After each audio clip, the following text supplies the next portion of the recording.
Gimana cara kita tahu saham udah mendekati momentumnya, bro? Kalau dari lu gimana nih? Momentum turun apa momentum naik nih? Maybe both ya. Oke. Momentum naik ya. Sebenarnya cara trading itu kan basically kalau kita samsat cuma ada 3. Ya. Pertama reversal, kedua continuation, ketiga sideways sebenarnya. Selain itu kan sebenarnya udah gak ada cara lain. Ya. Masing-masing approach to momentum beda-beda ya. Kalau reversal udah jelas ya, kita harus ngelihat sellernya siapa, sellernya udah mulai mereda atau belum, terus di cover buy-nya di area berapa, terus structure-nya apakah udah berubah dari downtrend menjadi uptrend. Itu untuk kita menentukan momentum pembalikan arah gitu. Ya. Continuation juga sama ya. Apakah dia keep making higher high, dia breaking last high-nya, terus apakah ada continuation flow, ada flow lanjutan, terus store-nya masih panjang atau enggak, kayak gitu. Kalau sideways juga sama ya, kita identifying strong demand, strong supply area, terus kita perhatiin di area-area situ. Kalau di sideways itu pasti back fake out, jadi kita perhatiin ada fake out. Udah sih, momentum gampang ya kalau beli ya. Ya. Jual yang rada tricky. Actually gue sampai detik ini gue masih mempelajari cara paling optimal buat jualan saham ya. Gue juga selalu ngomong yang sama lagi. Karena jual tuh menurut gue jual lebih susah. Karena gini, Iya. beli tuh gampang. Kenapa? Karena risk gue tuh strict banget. Maksudnya, let's say gue maksimum 5%. Udah selesai.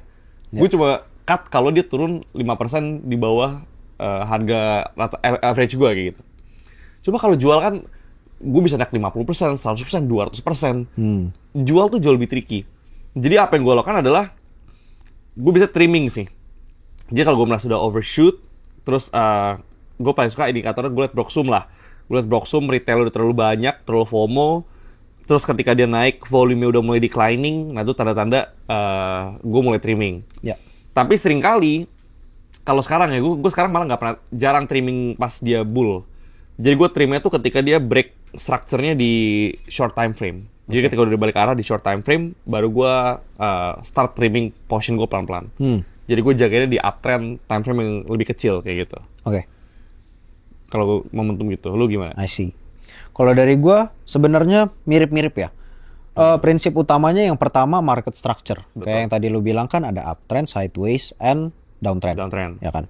Jadi menurut gue kalau pertanyaannya tadi kan gimana caranya kita detect momentum kan.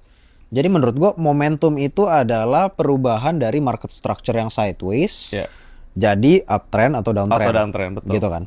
Nah, jadi otomatis pertama kita harus identify dulu sideways-nya. Ya kan? Sideways box-nya lah, sideways areanya lah ya. Yes. Sideways-nya ini sideways bagus apa sideways distribusi Betul. gitu. Jadi ya dari situ kita cek dulu Broxum-nya. Ya. Broxum-nya itu kayak gimana, udah yang tadinya naikin sahamnya atau kalau misalnya sahamnya belum naik gitu kan, masih dalam akumulasi atau enggak. Ya. Apakah pengendali-pengendalinya atau broker-broker yang punya kepentingan dengan saham tersebut, mereka itu ngapain gitu. Kedua, retailnya apakah mereka beli atau mereka jual gitu. Biasanya gue selalu menerapkan prinsip kalau retailnya keluar, gue masuk, ikutan dengan smart money. Betul. Kalau misalnya masih kanibal gitu ya, masih antar retail makan retail, gue masih avoid. Gue juga masuk. Yes, gue masih avoid itu. Lalu untuk precise-nya ya, precise entry dan exit, itu gue selalu pakai bid offer. Dan ini gue juga, ya gue nggak malu-malu untuk gue bilang bahwa gue murid Remora. Gue selalu, ya itu ilmu bid offer gue bener-bener dari Remora aja. Dan sampai sekarang masih gue pakai gitu. Jadi, untuk menentukan momentumnya selalu yang pertama dari market structure, yang kedua untuk precise-nya kapan bisa tahu momentum itu akan hadir itu dari bid offer. Ketika bid offer-nya itu misalnya contohnya let's say ada saham resistance-nya di harga 1000 gitu kan. Itu kan level psikologis harganya bulat gitu. Biasanya itu retail pada umumnya mereka kalau udah ngeliat harga 1000 mereka tertarik kan untuk jual di harga tersebut. Basically cuman karena harganya udah 1000 gue pengen jual. Offernya bakal tebel tuh. Betul, offernya tebel. Terus kalau gue lihat lot size-nya juga kecil-kecil gitu kan. Nah itu biasanya yang gue lihat dari bid offer gitu. Kalau misalnya itu udah tembus dan tembusnya dengan cepat, itu biasanya yang gue cari untuk sebagai entry point gue. Jadi itu adalah deciding factor di mana dia akan momentum atau enggak. Dan itu yang gue lakuin sama Supa kemarin kan.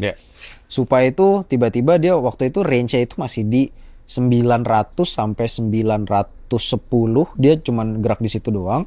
Habis itu tiba-tiba dia keluar range tersebut, mulai bergerak di 920 sampai 930, tapi masih bolak-balik gitu kan. Tapi the point is dia udah mulai keluar range-nya, dia udah ada akumulasinya di masa sideways-nya, dan ketika dia udah mulai di range yang lebih di atas itu, gue cari breaking point-nya lagi, dan gue lihat bid offer-nya emang ada over retail, ya udah abis itu hajar aja gitu. Itu cara gue nentuin momentum ya.